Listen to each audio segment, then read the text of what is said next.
Friends అందరికీ ఈ మధ్య వీడియోలు ఏం అప్లోడ్ చేయలేదు. 4-5 డేస్కి ఎక్కువ అయిపోతుంది.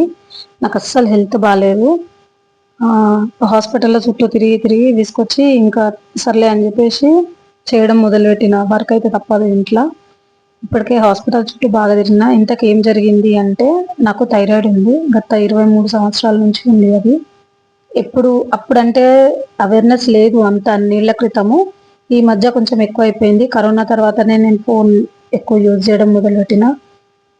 స్మార్ట్ ఫోన్ ఉన్నా కూడా అంత యూజ్ చేసేదాన్ని కాదు. కరోనాలో మా పిల్లలు బాగా నేర్పించినారు, అప్పటి నుంచి యూజ్ చేస్తున్నా. అందులో చూసినవి అన్నీ చూసి దీనికి ఇది చేయాలి, దానికి అది చేయాలి అని చెప్పి కొన్నిసార్లు ట్రై చేసిన, అది ఫెయిల్ అయిపోయింది. ఏవేవో టిప్స్ వస్తాయి కదా, అవి కూడా చేసి చూసినా, అది కూడా కాలేదు. అసలు థైరాయిడ్ తగ్గడము అనేది హైలీ ఇంపాసిబుల్ అని లాస్ట్కి తెలుసుకున్నా. కాకపోతే ఏంటిదంటే దానివల్ల వచ్చే సైడ్ ఎఫెక్ట్స్ మాత్రం చాలా ఘోరంగా ఉంటాయి.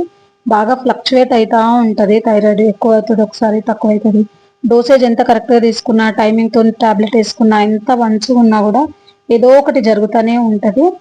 3 monthsకి ఒకసారి, అసలు ఫస్ట్లో అయితే 6 months అన్నారు, తర్వాత 3 monthsకి వచ్చింది. ఆ మధ్యలో అయితే 1 monthకి ఒకసారి టెస్ట్లు చేయించుకోవడం కూడా జరిగింది. నా లైఫ్లో ఒక ట్రాజడీ కూడా అయింది, ఒక ట్రామా. అందులో నుంచి బయటకు రావడానికి కూడా చాలా ట్రై చేస్తున్నా. అప్పుడే మా పిల్లలు ఇది యూట్యూబ్ ఛానల్ స్టార్ట్ చేసినారు, చెయ్యు నీకు కొంచెం డైవర్షన్గా ఉంటుంది, ఇప్పుడు ఒకటే విషయం ఆలోచిస్తూ ఉంటే కూడా నీకు థైరాయిడ్ ఎక్కువ అవుతుంది అని చెప్పేసి వాళ్ళ సజెషన్తోనే నేను ఇది చేసిన. నాకు ఇవేం తెలియదు, ఏమైనా మిస్టేక్స్ ఉంటే మీరే చెప్పండి. సో వాళ్ళు చెప్పిన ప్రకారంగా చేయడం తప్ప నాకు ఇంకా వేరే ఆప్షన్ కూడా లేదు. ఎందుకంటే నాకు తెలియదు కాబట్టి. తెలిస్తే ఏమన్నా చేయొచ్చు, తెలియని విషయాలలో నేను ఎక్కువ పోను అసలు.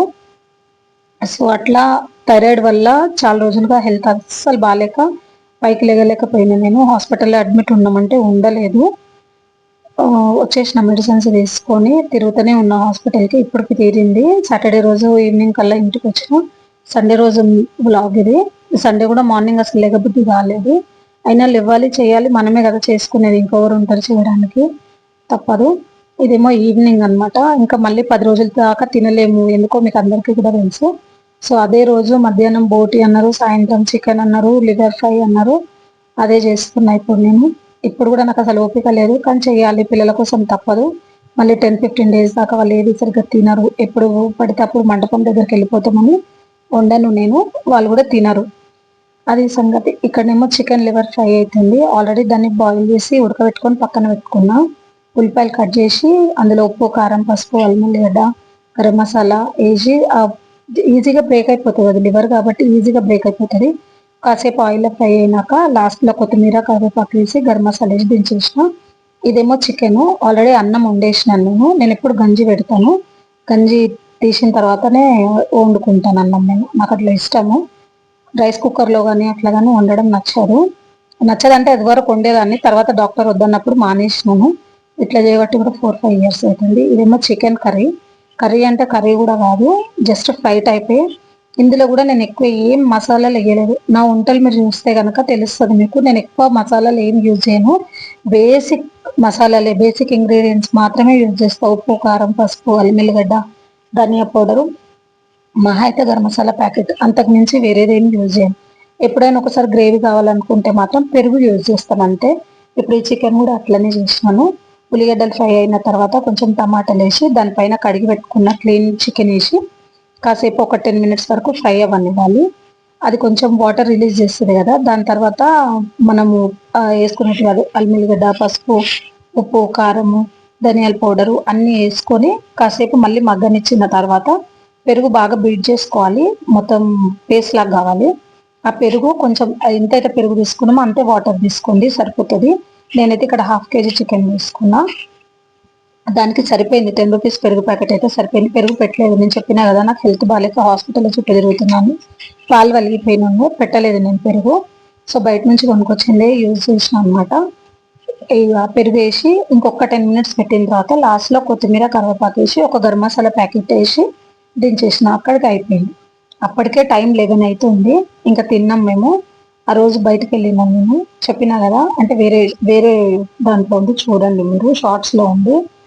బ్లౌజులు కుట్టడానికి ఇవ్వడానికి వెళ్ళింది. ఆషాఢంలో శారీస్ తెచ్చుకున్నా. సో వాటి బ్లౌజ్ స్టిచ్చింగ్ కోసం అని చెప్పి వెళ్ళిన. నాదిరుగుల్లో ఇషా బొటిక్ అని ఉంటుంది, ఎప్పుడైనా కావాలంటే విజిట్ చేయండి, బాగుంటుంది. నీలిమ అక్క అని పేరు. చాలా బాగా స్టిచ్ చేస్తుంది. అక్కడ ఇచ్చేసి కూరగాయలు తెచ్చుకొని సర్దుకొని మళ్ళీ అన్ని కటింగ్స్ చేసుకొని వంట చేసేసరికి ఈ టైం అయింది. తిన్నాక డైలీ ఇదైతే రొటీన్. సింక్ కడగడము, స్టవ్ కడగడము, ఇదైతే చెప్పేది ఏం లేదు కదా. మన ఎంత ఆరోగ్యం బాగాలేకపోయినా ఇవైతే కంపల్సరీ చేసుకోవాలి. ఇవి ఎవరు చేయరు. అట్లీస్ట్ ఏమన్నా చేద్దాము అని అన్నా కూడా మోపిల్లలు నాకు చేయనియరు, వాళ్ళు చెయ్యరు. వాళ్ళు ఏది కూడా వాళ్ళకి చెప్పలేను కూడా, నేను వాళ్ళకి రాదు కాబట్టి. సో ఇది అయిపోయింది. ఇది అయిపోయిన తర్వాత ఇదంతా క్లీన్ చేసుకొని బయట ఇంకా గేటుకి తాళం వేసుకోవాలి. ఆ తర్వాత బట్టలు ఎండేసినట్టు బయట మాకు అస్సలు బట్టలు ఎండేసుకోవడానికి ఇంత కూడా ప్లేస్ ఉండదు. స్ట్రెచబుల్ తాడులు ఉంటాయి కదా, అవే తెచ్చుకుంటాం మేము. అవి పెట్టేసి తాళ్ళు కట్టుకోవాలి, తీసుకోవాలి. ఎవ్రీడే ఇదే పని ఉంటుంది. ఫస్ట్ వేయాలి, మళ్ళీ తీయాలి. అది కూడా రొటీనే అనమాట. అందులో ఇది కూడా ఈరోజు సండే కాబట్టి ఇంకెక్కువ బట్టలు ఉంటే 3 times వేసినాను మిషన్. అది అయిపోయింది ఆ పని కూడా. ఇంక అన్ని పనులు అయ్యేసరికి, తినేసరికి, కడిగేసరికి మొత్తం 12 దాకా కావచ్చింది. ఆ తర్వాత మళ్ళీ నైట్కి బట్టలు మడత పెట్టుకోవడము, చేసుకోవడము, పొద్దున్నకి మళ్ళీ కూరగాయలు కట్ చేసుకోవడము. మండే రోజు కదా, మళ్ళీ పొద్దున్నే అందరు వెళ్ళిపోతారు. నాకేమో 8 కల్లా అన్నీ అయిపోవాలి. బ్రేక్ఫాస్ట్ అయిపోవాలి, లంచ్ బాక్సులు కూడా కట్టేసుకోవాలి. 8:30కి నాకు మొత్తం అందరు వెళ్ళిపోతారు. సో అప్పటి వరకు అయిపోవాలి. ఇంకోటి ఏంటంటే నాకు వచ్చిన డౌట్ అని కాదు, నాకు చెప్పండి థైరాయిడ్ ఉంటే ఇంకా ఏం ప్రికాషన్స్ తీసుకోవాలి అని చెప్పి. నేను మాక్సిమం డాక్టర్ చెప్పి అన్ని పాటిస్తూనే ఉంటాను. అయినా కూడా వెయిట్ తగ్గడం లేదు ఒకటి. ఇంకోటి ఫ్లక్చువేట్ అవుతా ఉంటుంది. TSH ఒకటి బాగా ఫ్లక్చువేట్ అవుతుంటుంది నాకు. దానికి ఏమైనా రెమెడీస్ మీకు తెలిస్తే కనుక చెప్పండి ప్లీజ్. ఈ పని అంతా అయిపోయింది. ఇంకా లాస్ట్లో ఉన్నది ఒక్కటి బట్టలు మడత పెట్టడము. ఇక అది బట్టలు కనుక మడత పెట్టినంటే పడుకోవచ్చు. మళ్ళీ పొద్దున్నే రొటీన్ 5ంటికి లేవాలి. ఇక అందరిది ఇదే పని. సండే రోజు మీకు ఏమైనా రిలీఫ్ ఉంటుందా, మీకు ఎవరైనా హెల్ప్ చేసే వాళ్ళు ఉంటారా ఇంట్లో చెప్పండి. ఇంకోటి మెయిన్గా థైరాయిడ్ కోసం మీకు ఏమైనా టిప్స్ తెలిస్తే కూడా చెప్పండి ఫ్రెండ్స్ ప్లీజ్. ఎందుకంటే చాలా ప్రాబ్లం అవుతుంది నాకు దానివల్ల. గత 2-3 సంవత్సరాల నుంచి అయితే అస్సలు కంట్రోల్లో లేదు. TSH ఎక్కువ అంటే ఎక్కువ అయిపోతుంది. ఎంత ఇది చేసినా కూడా చెప్పిన నా లైఫ్లో అయితే ఒక ప్రాబ్లం ఉంది, దానివల్ల కూడా అవుతుందని చెప్పినారు. ఓకేనా, బాయ్.